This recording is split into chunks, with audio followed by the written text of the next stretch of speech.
You are listening to the Paranormal Chronicles radio show.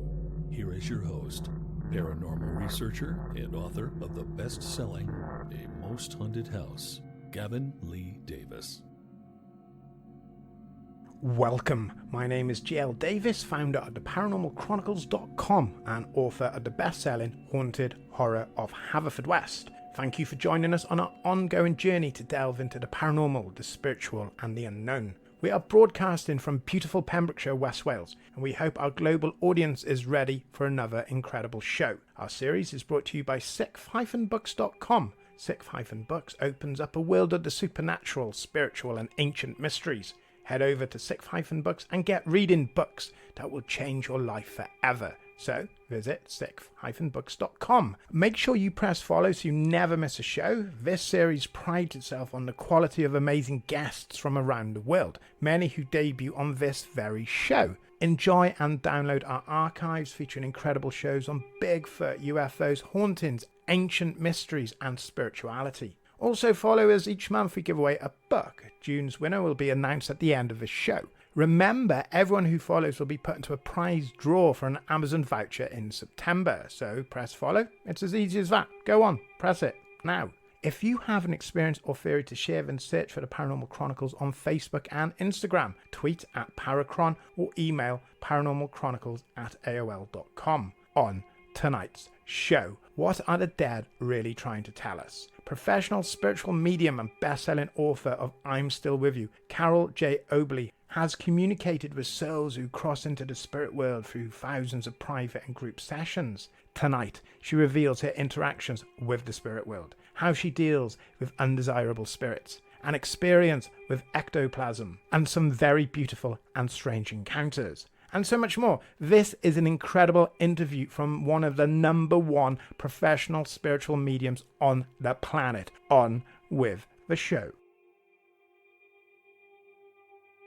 Now, the first question I want to ask you is, when did you first become aware of your abilities in mediumship? Well, interestingly, not until I was in my late 30s. And that came about through a series of events, most notably a fire. I was running a business, a laundromat and dry cleaner. And overnight, we had a devastating fire there. Place burned. I couldn't go back into business. Just to really encapsulate this, over the next 9 months, I was very directionless and didn't have any idea what I wanted to do in life. And a friend called and invited me to a metaphysical center in a small town near where I live. And I balked at that. I put her off for a while. And she called again and insisted that I come there. And as soon as I went there, things started to really, really open up for me. I took a lot of classes on hands-on healing, Reiki, mediumship, and then I went to a place called Delphi, and that's near Atlanta, Georgia, here in the States. And that's when things really became on fire for me as far as my ability to tune in. In my new book coming out, I actually have a little excerpt of my very first reading that I did that blew me away. And I was able to tune into a lady that I read while I was taking classes at Delphi. So from there, I've done a lot of training, and I've done to date probably well over 9,000 readings. And so, yeah, it's just been incredible. I've been incredibly blessed by Spirit to be doing this work and doing it ethically and always with the intent of helping people and helping them heal and, to navigate through grief. Yeah, of course. That's excellent. How do you sense spirits are connected to people? How do you connect with the spirit world during readings? Well, actually, they connect with me. I'm basically receptive. And so when I do a little prayer at the beginning of the session, and I will ask the sitter or the receiver of the reading what they want me to focus on. Do they want mediumship or do they want life guidance? I do a lot of both. Of course, mediumship is a specialty. And then I begin to get impressions. And that's through these things called the inner senses. Most listeners have probably heard of clairvoyance, which is seeing, but there's also clairaudience, which is listening, and clairsentience, which is feeling. And that's both emotions and sensations within my physical body. For example, a spirit perhaps that had crossed from a heart attack, I will get a sensation in my chest. Someone that passed in a car accident, I might get a sensation around my head if they had a lot of head impact. And it's really, really important that spirits give me evidence of their identity. And that's the first thing that I give when I do a reading is the identification of who's communicating. And basically, it's just using my inner senses, which I've developed to a high degree, to sense those non-physical energies. But it's really a matter of I usually use the analogy, here we go. Here's something that most people can identify with. Say that I would hold up a painting to you, a work of art, and I have it covered with a sheet or a cloth. And I ask you to look at that, and I'm going to remove that cloth. And when I do, I ask you what you feel, what you sense, your gut reaction when you first view that painting. And so you would relate to me what that is. Yeah. And that's basically, that's an analogy that is much like what I do when I do readings, and their impressions and their feelings and their sensing, and how does that painting make you feel? Is there an emotion attached to it? Is there a part of it that stands out more to you than another? Is there something extraordinary that you want to note about that painting? And that's really how it is when a spirit person connects with me. So has there been any unusual readings you've given, particularly anything like scary or something that really disturbed you? Well, yeah, there's been a few. But before that, and I wasn't even doing readings at the time, I've had very peculiar things happen to me in my life. For example, I lived for about 7 years in an older home, and I actually researched this home, and it goes back to about the 1920s, something like that. I think that's when it was first constructed. And when I was living there, I happened to be in the bathroom one evening. I was brushing my teeth, and I was standing at the sink, and all of a sudden, from the wall right in front of me comes out a large cloud of ectoplasm. Now, for people who don't know, ectoplasm it resembles smoke, and it's usually white. And what it is it's the etheric or the energy of a spirit. And it really, really startled me. It came out of the blue, and then it dissipated. It went back into the wall. And then I started seeing other spirit manifestations in this house. For example, I had dogs at the time, and I was sitting one day, and I noticed this cloud of ectoplasm hovering overneath my dogs as they were lying in their beds on the floor. Yeah. And then I would get scents of whiskey and cigarettes and, very strange things that weren't going on in my home. And I've had numerous things like that happen to me, where I'm actually, seeing spirit physically. So I just think that a portal opens when somebody is sensitive. You don't necessarily have to be a medium or doing this sort of work or psychic.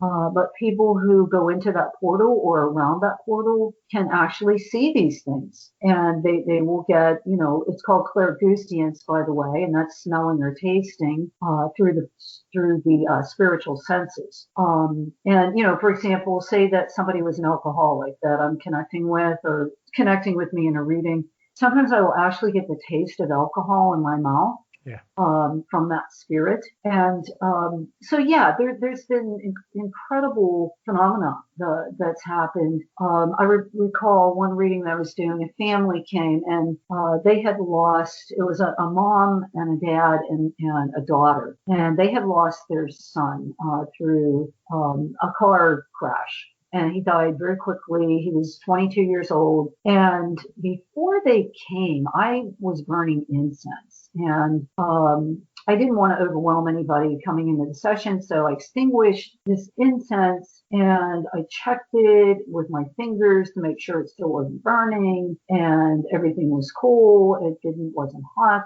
And so I began this reading, and halfway through the session, on which their son came through like a gangbuster, by the way, this incense started spontaneously just burning on its own.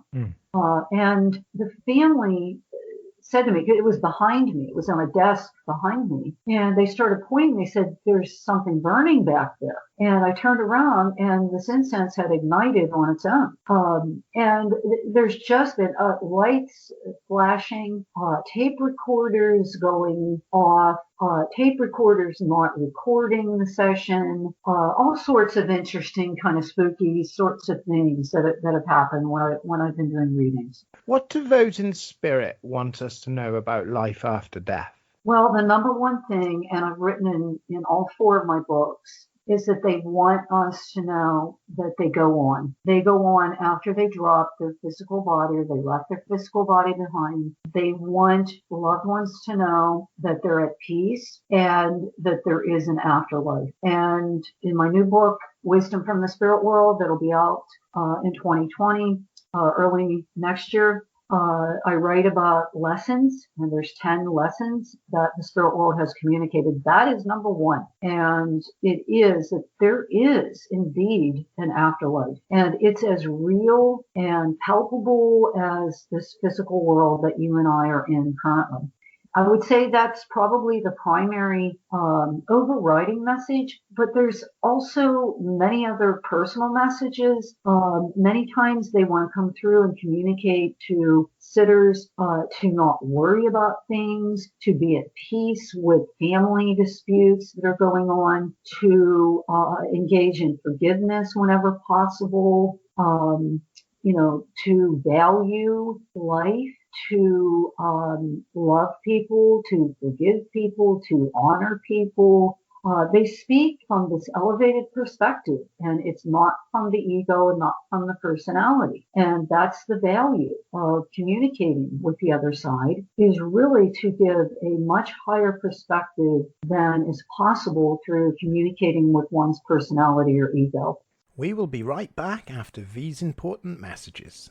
I've Never Met a Dead Person I Didn't Like is the extraordinary travels of a young, alone, and broke psychic in the highly anticipated new book from internationally renowned psychic, medium, medical intuitive, and best-selling author Sherry Dillard. Critics have described I've Never Met a Dead Person I Didn't Like as an engrossing memoir, an empowering story of how a broken girl came to accept her psychic gift, a refreshing and fun read. I've Never Met a Dead Person I Didn't Like is available through Amazon, Kindle, Barnes & Noble, and wherever books are sold.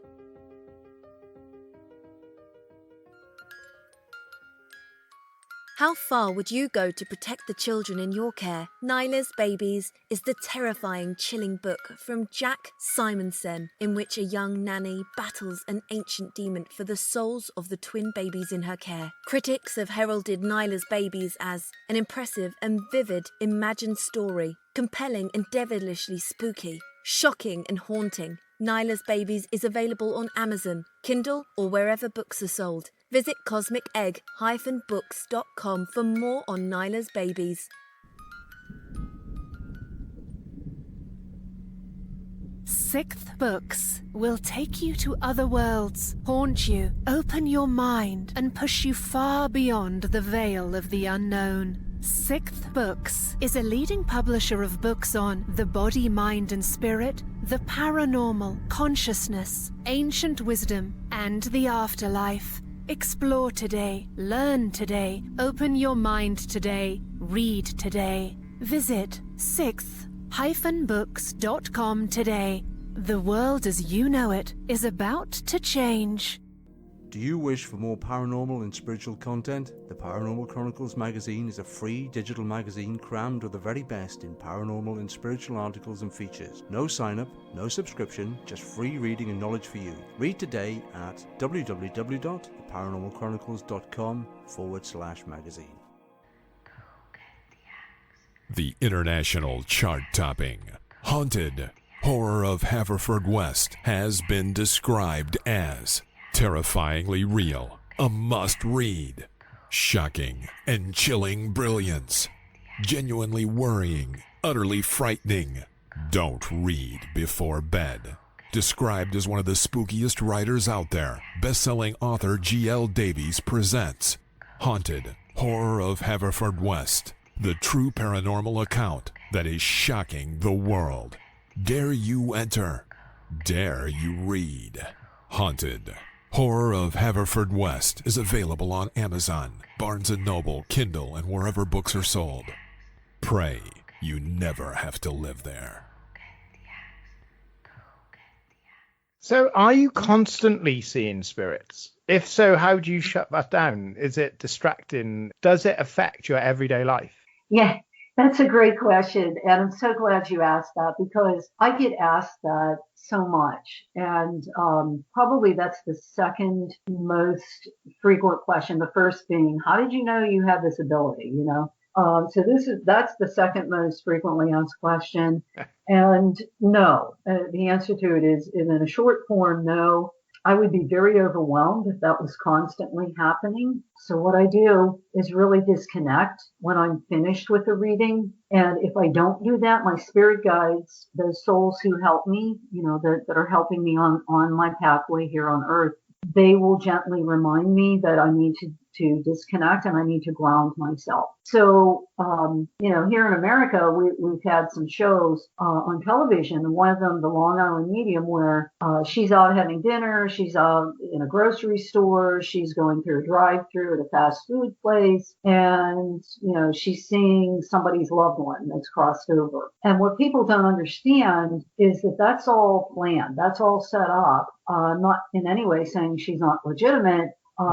But if I was constantly on, I'd lose my mind. There has to be balance. And by the way, that's another important message that those in spirit communicate is the necessity of balance in our lives. We shouldn't constantly be working, and we need to take care of ourselves physically, emotionally, and mentally, as well as spiritually.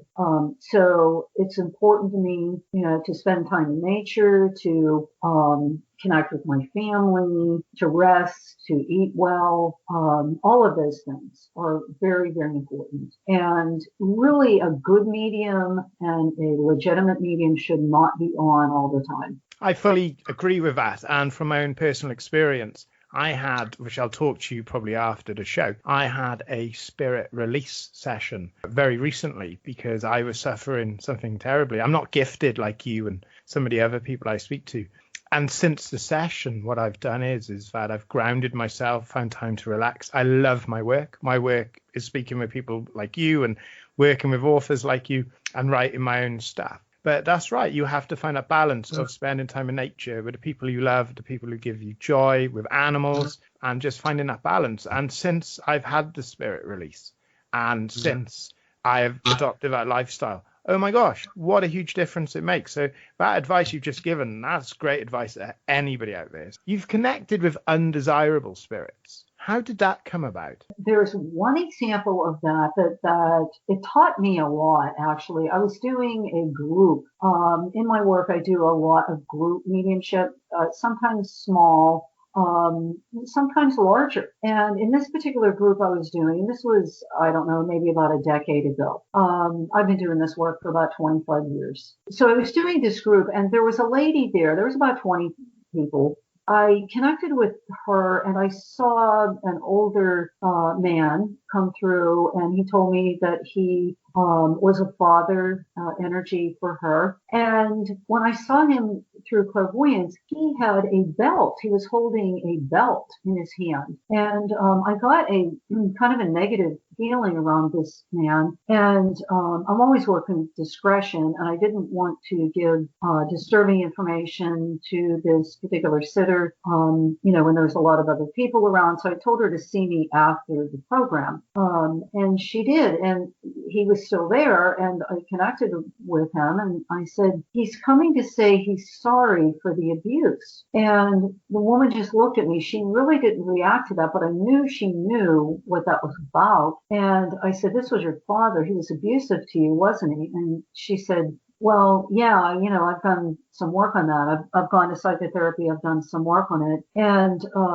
she said, I really don't want to hear from him. And I said, well, he wants to come through to tell you that he's sorry. He's had a chance to review his behavior when he was here. And this is his reason for coming to you today. And she was very open to that message. And I left her with that.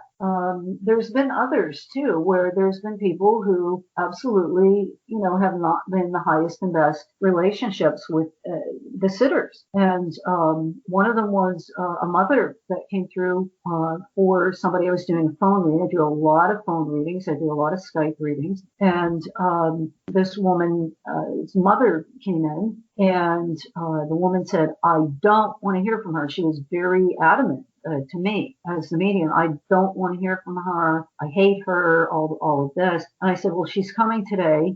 She says that she was emotionally disturbed, and she actually had a mental illness, and that she projected a lot of that onto you. And the woman knew exactly. She confirmed that. And she said, yeah, my mom was crazy. She was in and out of mental institutions.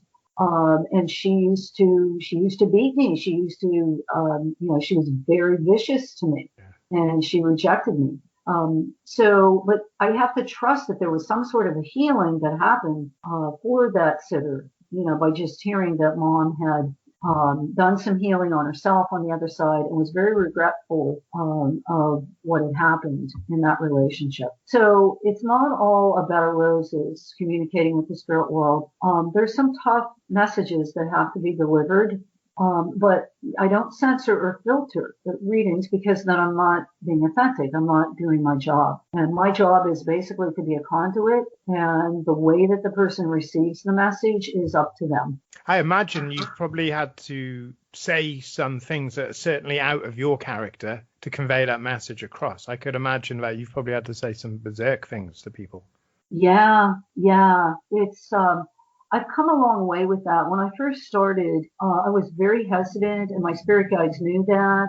I was very hesitant to give anything the least bit negative, for fear of the reaction from the sitter. But I've grown into that in knowing that I have to say it assertively and in the interest of that the truth needs to be known, so that person can take that information and do what they will with it. So what is the most common messages spirits convey to their loved ones? If you can tell us, that is, because obviously a lot of it's private. Sure. Well, first that, I go on in spirit, and that usually is given as a presentation of evidence of recent events in the sitter's life or the family's lives. Sometimes they will come through and talk about memories. They'll come through with memories that are very specific, that only that person who's having the reading would know about. Sometimes they will address thoughts and feelings that the sitter has had. And sometimes they'll come through and urge them to release guilt. In my book with 6 books, Soul to Soul Connections, Comforting Messages from the Spirit World, there's a whole chapter in there on guilt. And some of the people whose stories I used in that particular chapter, they talked about feeling guilty. They had to put an elderly parent, in a care facility. And so then the parent passes, and the person feels, that years pass and they're still feeling guilty about having to do that. And sometimes, and without any knowledge on my part, the loved one will come through, the parent will come through and say, please stop feeling guilty. I'm fine. I'm in my perfect spirit world. And that was just a, transitory situation. So there's all different sorts of messages. Sometimes they'll come through and deliver health messages. If there's a genetic condition in the family, sometimes they'll want to urge the sitter to make sure that they're keeping an eye on their heart or their blood pressure or diabetes or cancer or whatever it might be. They see that as their way of expressing love to, for their loved one who's having the reading. So just about anything you can imagine, those are some examples of just about anything you can imagine I've delivered. I can imagine. I can imagine you've delivered quite a lot of some of it's quite incredible humorous. information. Some of it's quite humorous, and Spirit has a sense of humor. They really, really do. Sometimes they'll come in and they'll give me a song, a Frank Sinatra song. So they'll talk about music, that they like a particular type of music, and they'll send a loved one here a song through synchronicity. It's amazing. It's just, I'm always amazed at the cleverness of the spirit world. Now, I'm a huge fan of I'm Still With You, True Stories of Healing Grief Through Spirit Communication. That's how I first learned of you. And how does hearing from spirit beings help people in grief?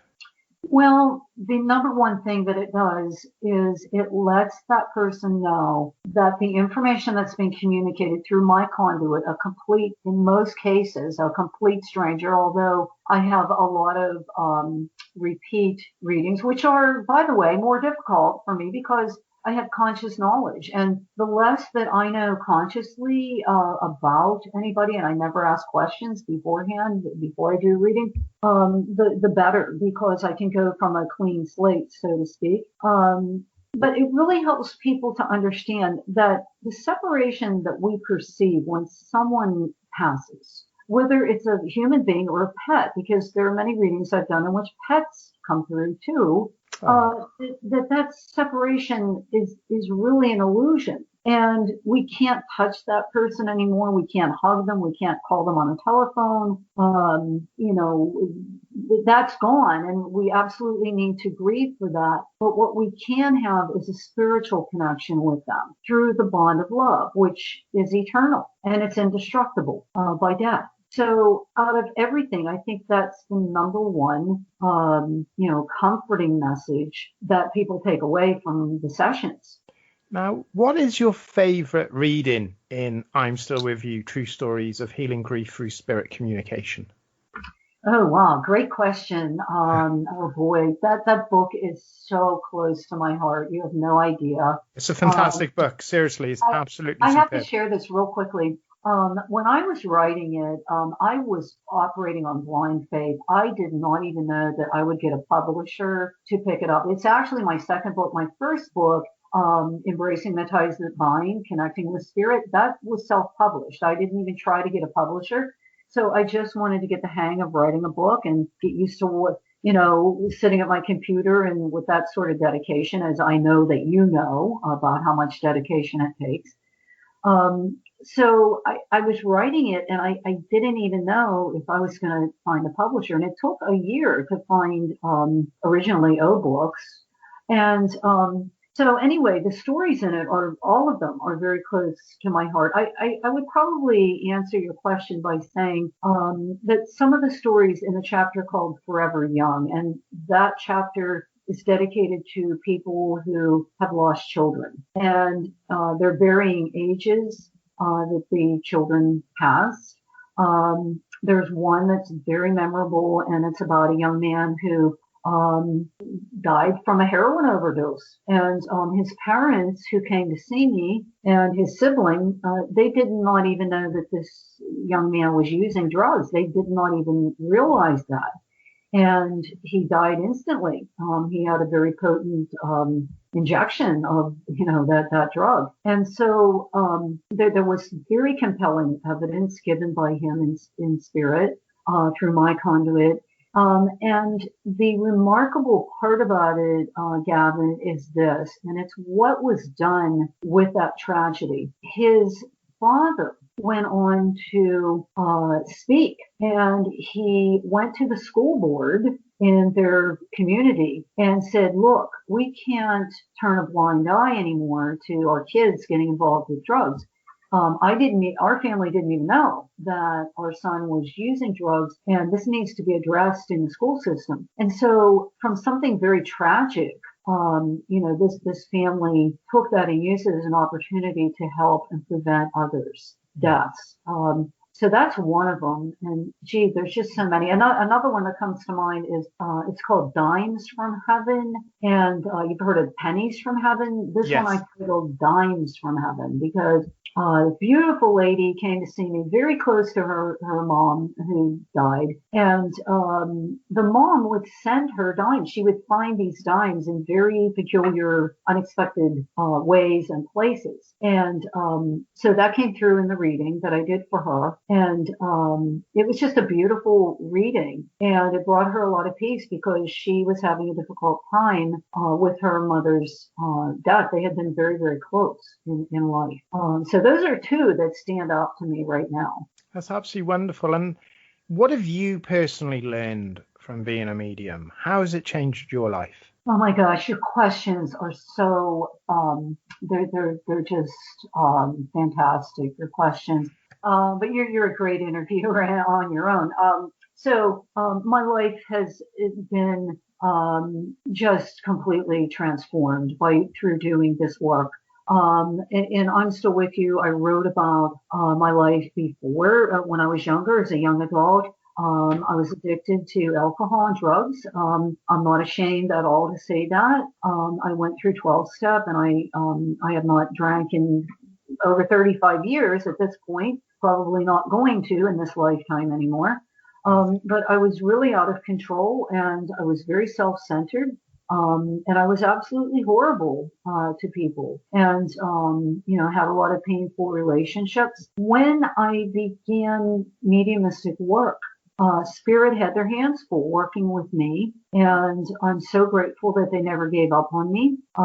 And so I transformed from a very ego-centered individual into one that I believe that my ability to be highly compassionate for people, for example, has been intensified immensely through doing mediumship. I have become more patient. That was a problem in my younger day. I have become more forgiving. I have become more open-minded. So there's been a huge transformation. I will never be that person that I was. And I'm very grateful. I'm very, very grateful that Spirit never gave up on me and has continued to work with me to this day. That's an incredible life experience and journey. And like you, I've been sober just coming up to 7 years. And I think anyone listening to this, it's really important that you realize that you can change at any time. If you get that sense that your life is in bits and tatters, that you're moving in the wrong direction, Carole, she just told you can change, for the better.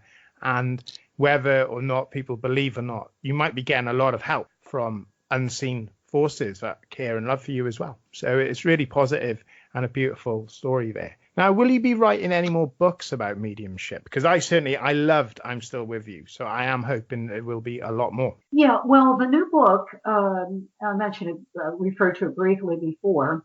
It's called Wisdom from the Spirit World. And that one will be out early next year through 6 books. Thrilled to be, present that.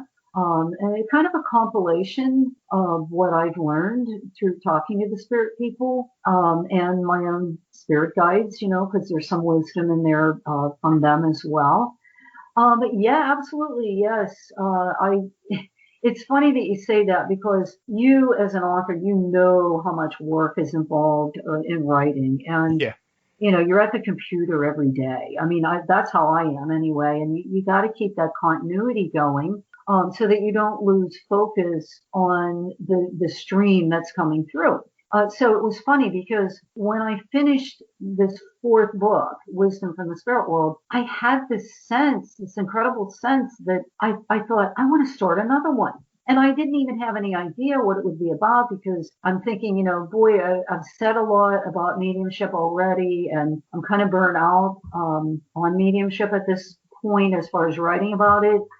But there was something within me, and it's probably my soul or my higher self saying, there's something else that's going to be told. So I don't know what I don't know what that's going to be at this point, but I have to tell you, and I'm sure you can appreciate this. Yeah. I kept feeling for the last 2 years, I need to write another book. I need to write another book. And it wasn't coming to me as far as the topic. And so I kept putting it aside, and, life happens and this and that. And one day, about a year ago, I woke up in the morning and I instantly knew what the topic was going to be. It just came to me that quickly. Yeah. And you know how that is. And, it could be years and months, and I just don't know how to pull this together. I don't know how to make my outline for writing. And all of a sudden I woke up and I'm like, yeah, that's it. Talk about what you've learned, the lessons that we all need to hear from a different vantage point. And so that's how this fourth book happened. It's going to be great, honestly. If listeners out there haven't read any of Carole's books, go and check them out. Seriously, they're absolutely great. Carole's very honest. She's very articulate, and she opens up and she explains how she feels and what's going on. Now, I've heard a rumor, and you can correct me if I'm wrong in this, that you can do Skype readings to anyone in the world. Is this true? Absolutely. And I've done, again, I just feel so blessed because of 6 books and getting my books out to English-speaking countries. I've connected with so many countries, with wonderful people. The last one I did, about a month and a half ago, the lady was from India, and it was through Skype. Wow. And yeah, England, Scotland, Australia, Canada. I think you've had some from Canada as well. Absolutely. I've had Canadian readings. I've had the Middle East. I worked with an interpreter. Wow. The lady, it was fun. I thought, how am I going to do this? This person doesn't speak any English. And I felt so badly. It was an older woman. She had lost her husband. Of course, I didn't know this going into the reading.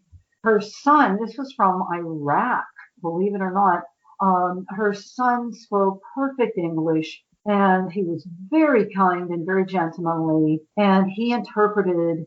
His mother cried throughout most of the reading because she recognized her beloved husband when he came through, and he gave some really uplifting messages. And when I disconnected, I thought, okay, it wasn't that bad working with an interpreter. So Yeah.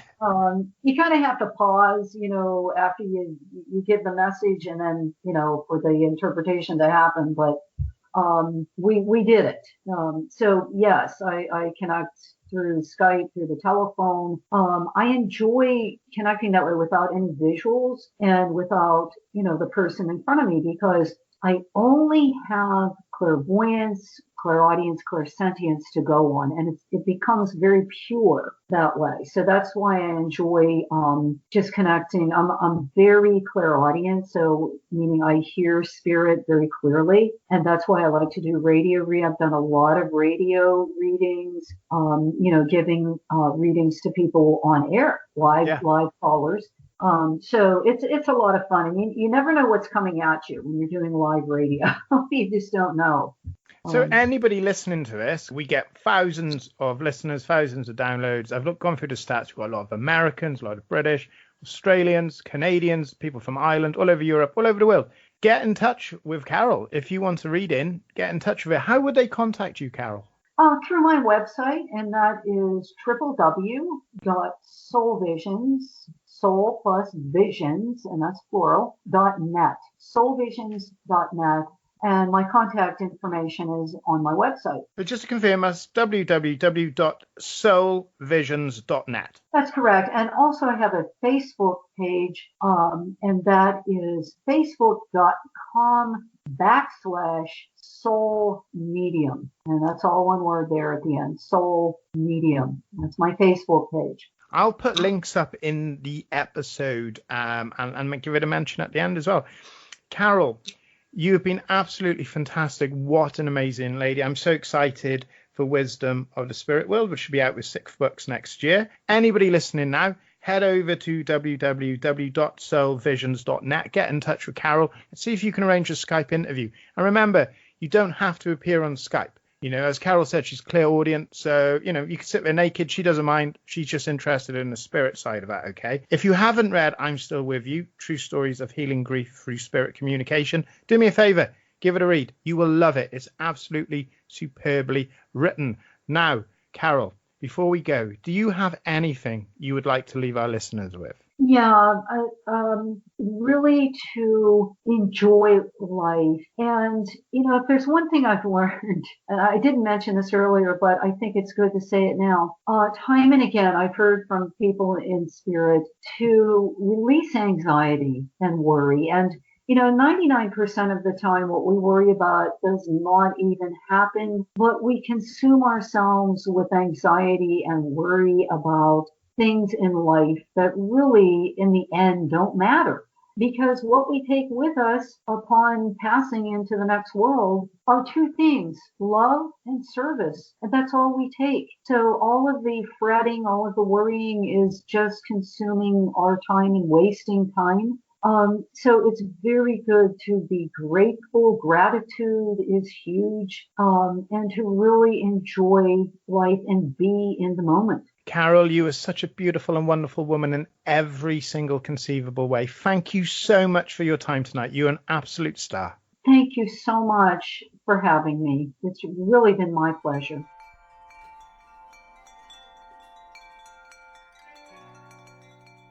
There we have it.